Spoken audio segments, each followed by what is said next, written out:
Olá, paz a todos e bem-vindos ao Pode Crer na Bíblia.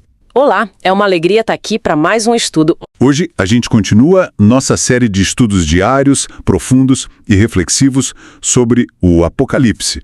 E o foco é o capítulo 17, especificamente a figura da grande meretriz. Isso mesmo, uma figura muito simbólica e que gera muitas perguntas, né? Com certeza.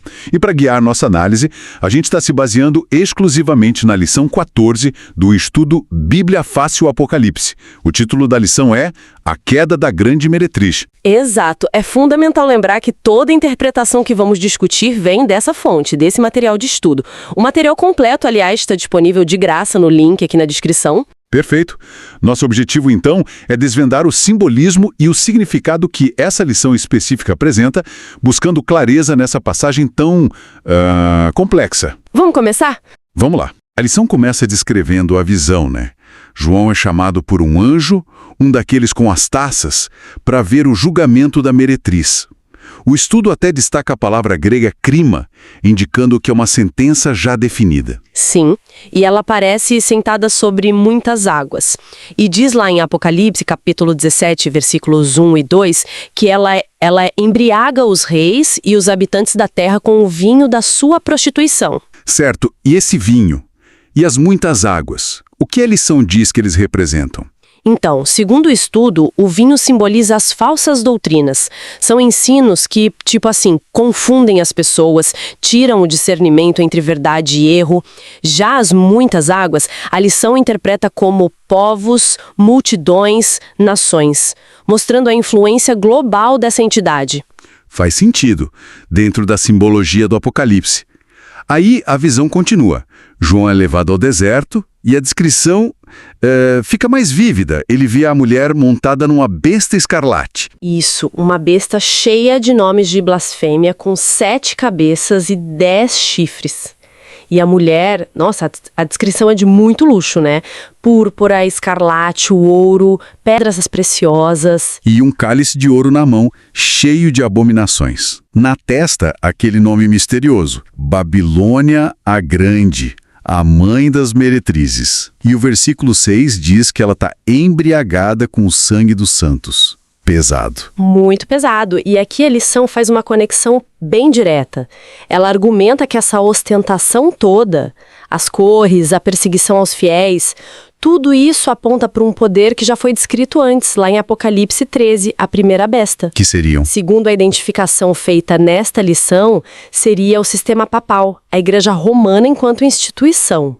Colocam em contraste com a mulher pura de Apocalipse 12, que representaria a Igreja fiel a Deus. Entendi. E essa parte de ser mãe das meretrizes, como a lição explica isso? O estudo sugere que isso aponta para outras igrejas que eles chamam de filhas, que teriam, adotado práticas consideradas erradas por essa linha de interpretação.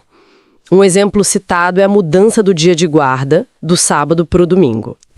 E para reforçar a ligação com Roma, a lição usa o versículo 18, que diz que a mulher é a grande cidade que domina sobre os reis da terra. Tá claro. Agora, e a besta escarlate? Aquela que a mulher monta. O anjo explica um pouco mais, né? Sim, ele explica. No versículo 8 de Apocalipse 17, diz que a besta era e não é, e está para emergir do abismo. A interpretação da lição é que isso é uma imitação, uma usurpação do título de Cristo, né? Aquele que era, que é e que há de vir. Uma cópia blasfema. Exatamente. E as 7 cabeças. A lição dá uma dupla interpretação. Primeiro, são 7 montes, uma referência geográfica clara a Roma. Mas também são 7 reinos históricos em sequência. Quais reinos seriam esses, segundo a lição?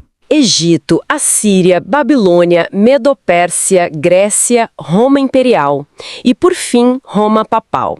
E aí, a própria besta é descrita como um 8º rei, mas que procede desses 7. Essa sequência é bem específica da interpretação dessa lição. E eles chegam a identificar essa besta, o 8º rei. Esse parece ser um ponto central. Chegam sim, é um ponto bem detalhado no estudo, com base em análises simbólicas, que a lição detalha, inclusive fazendo paralelos com os símbolos na nota de dólar americana, veja só. Interessante. Pois é. A lição identifica essa besta escarlate, o oitavo rei, como os Estados Unidos da América. Os Estados Unidos. E como fazem a ligação com os 7 reinos anteriores? A lição argumenta que é por meio de símbolos presentes na cultura ou iconografia americana reinterpretados. A pirâmide ligaria ao Egito, algarismos romanos e o latim a Roma, a águia à Grécia. É essa linha de raciocínio apresentada no estudo. Entendi a linha de raciocínio deles. E os 10 chifres da besta? Qual o papel deles segundo a lição? Os 10 chifres são interpretados como as nações da Europa moderna, e o texto diz que eles dão seu poder e autoridade à besta aos Estados Unidos nessa leitura por 1 hora. 1 hora.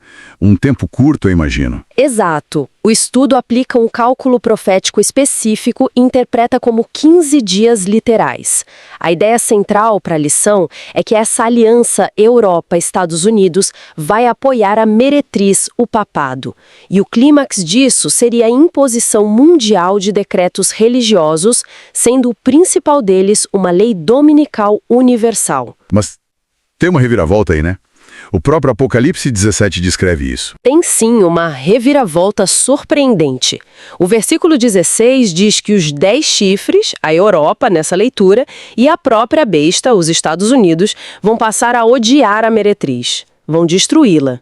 E por que essa mudança segundo a lição? A explicação dada no estudo é que essas potências vão perceber que foram enganadas. Enganadas pelas falsas doutrinas, pelo vinho da meretriz, aí se voltam contra ela. Só que, segundo a interpretação da lição, isso acontece tarde demais, depois que o tempo da graça já se fechou. Então, para resumir o quadro pintado por esta lição específica, um poder religioso considerado corrupto, identificado como Babilônia Papado, se une a poderes políticos globais, identificados como Europa e Estados Unidos, para impor sua agenda e perseguir os fiéis. Mas essa aliança acaba em traição e destruição. É isso. Essencialmente, sim. A mensagem principal que a lição extrai disso tudo é a da soberania de Deus. Que ele está no controle da história e suas profecias, como interpretadas aqui, vão se cumprir. E claro, o chamado urgente de Apocalipse 18, versículo 4, retirai-vos dela, povo meu, para não serdes cúmplices em seus pecados e para não participardes dos seus flagelos. Um chamado forte à separação dessa Babilônia espiritual descrita na lição. Exatamente. É apresentado como algo vital. Bom, exploramos hoje esses símbolos complexos de Apocalipse 17, sempre lembrando, seguindo estritamente a interpretação da lição 14 do estudo Bíblia Fácil Apocalipse. E fica uma reflexão final, né, extraída justamente dessa análise que fizemos com base na lição. Ela descreve uma linha divisória bem clara entre seguir a Cristo, o Cordeiro, ou se aliar a esse sistema besta meretriz que a fonte associa fortemente à união entre igreja e Estado. Diante dessa perspectiva sobre engano, sobre falsas doutrinas, como podemos buscar na prática discernimento hoje? Como distinguir a verdade do erro nas influências espirituais e culturais ao nosso redor? Uma pergunta fundamental para a nossa vida espiritual. E por falar em vida espiritual, se esse estudo tocou seu coração, se te ajudou a entender melhor a palavra, pedimos que você curta, compartilhe com alguém que precisa ouvir essa mensagem. Se inscreva aqui no Pode Crer na Bíblia. Isso ajuda muito a levar a mensagem de esperança e salvação mais longe. Nosso foco não são números, mas alcançar corações com a palavra de Deus. Exatamente. E lembre-se, o estudo completo da lição 14 está disponível gratuitamente no link da descrição. No nosso próximo encontro, vamos avançar para a lição 15, continuando a desvendar as profecias do Apocalipse. Não perca! Agradecemos muito por sua companhia e sua atenção neste estudo profundo. Que a verdade que ouvimos hoje nos motive a viver mais perto de Deus. Até a próxima. Fiquem na paz.